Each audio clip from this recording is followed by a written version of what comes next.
là là, je fais une mise à jour Java, là, j'ai fait suivant sans trop regarder, et maintenant ça y est, j'ai une toolbar dans le navigateur qui me prend la moitié de l'écran. J'arrive même pas à m'en débarrasser. Fais voir. Ah ouais. Oh là là. On parle pas, moi. J'ai téléchargé Photofiltre sur 01.net et depuis, j'ai des virus qui m'ouvrent des pages de pub intempestives quand je suis sur le web. Et je sais pas comment faire. Bon, ouais, c'est la journée noire aujourd'hui parce que j'ai eu un appel d'une collègue ce matin et dans son client de messagerie, elle n'a plus aucun message dans la boîte d'envoi, de réception, plus rien ne s'affiche.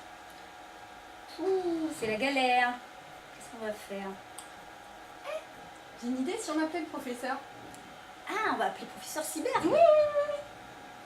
Bonne idée, professeur. Oui, vous avez raison.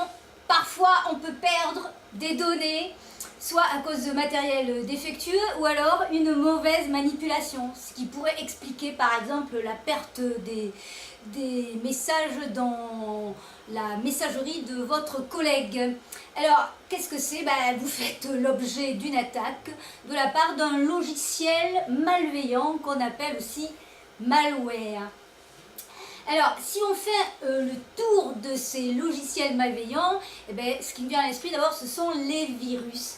Les virus se transmettent par Internet ou alors par des supports amovibles, la fameuse clé USB bien sûr. Et ces virus, justement, ils s'implantent dans les programmes, se dupliquent et endommagent votre PC. Il existe également le cheval de Troie, non mythique, troyen aussi. Alors comme son l'indique, lui, c'est un petit logiciel qui semble inoffensif, mais il est là, tapi dans un coin, et de manière sournoise, il va falsifier vos données, ou les détruire carrément, et là, mais bon, en tout cas lui au moins, il ne se reproduit pas. Bon, et puis enfin, il y a les fameux logiciels espions. Alors, c'est vous, là, je pense aussi à votre collègue, celle qui avait des fenêtres publicitaires intempestives, là, qui s'ouvrent. Eh bien, ces logiciels espions, ils enregistrent à votre insu ce que vous faites, alors de manière générale, ou alors en particulier, les sites que vous allez consulter sur Internet pour après mieux vous cibler dans le cas de publicité. Et justement, j'y viens, il y a ce qu'on appelle les logiciels publicitaires. Alors eux, c'est vraiment leur fonction. Ce sont on les appelle aussi adware, et c'est eux qui vont ouvrir ces fameuses fenêtres. C'est vrai, hein? Vous avez raison, professeur. J'ai regardé un site sur les vélos pour en acheter un pour mon fils. Et depuis, j'ai plein de publicités de vélos. Oui, c'est comme ça que ça se passe, tout à fait. Bien.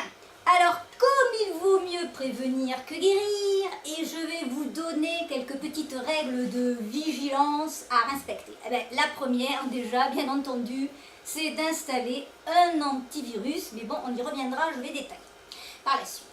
Deuxième chose, faites une sauvegarde de votre système, et ceci le plus tôt possible, parce que si vous faites trop tardivement et que vous avez déjà un virus, ça ne sert à rien. Enfin, n'oubliez pas de sauvegarder régulièrement vos données, comme ça, si un jour, lambda, vous avez un virus, reprenez les données à la veille, hein, ça sera toujours plus simple. En plus, quatrième règle, ne téléchargez pas des logiciels sans avoir évalué les risques. Il y a toujours des risques de virus sur des sites qui vous proposent de télécharger gratuitement des choses qui sont en fait payantes. Enfin, dernière règle, la règle numéro 5, si vous stockez en ligne, faites bien attention à bien protéger vos identifiants de manière à ne pas vous faire usurper votre identité. Alors, on disait que votre antivirus doit être installé sur votre ordinateur. En effet, on ne veut pas de scan en ligne. Là, il s'agit de l'installer sur le PC. Je vous montre maintenant l'antivirus Trint installé sur mon ordinateur. Dans un premier temps, on sélectionne le disque que l'on souhaite scanner. Puis, On lance le scan. Il va lister la liste des logiciels malveillants. Donc ici, nous remarquons fichier infecté 0, nettoyé 0 et quand même plus d'1 heure pour scanner. En cas de détection de virus, il va tenter de réparer en éliminant le virus ou en le mettant en quarantaine ou carrément supprimer le fichier contaminé.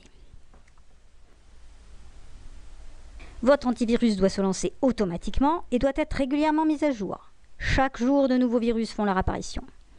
Juste une petite remarque. Le pare-feu ou firewall n'est pas un antivirus. C'est un filtre entre le réseau et l'ordinateur. Il ne suffit pas, d'autant plus que parfois on est obligé de le désactiver. Enfin, lorsque vous naviguez sur Internet, eh bien, certaines traces sont mémorisées sur le disque dur. Et donc, je vous conseille de faire du nettoyage, là aussi, régulièrement. Lorsque vous naviguez sur Internet, certaines traces sont mémorisées sur le disque dur de votre ordinateur. Je vous conseille de faire du nettoyage de temps en temps.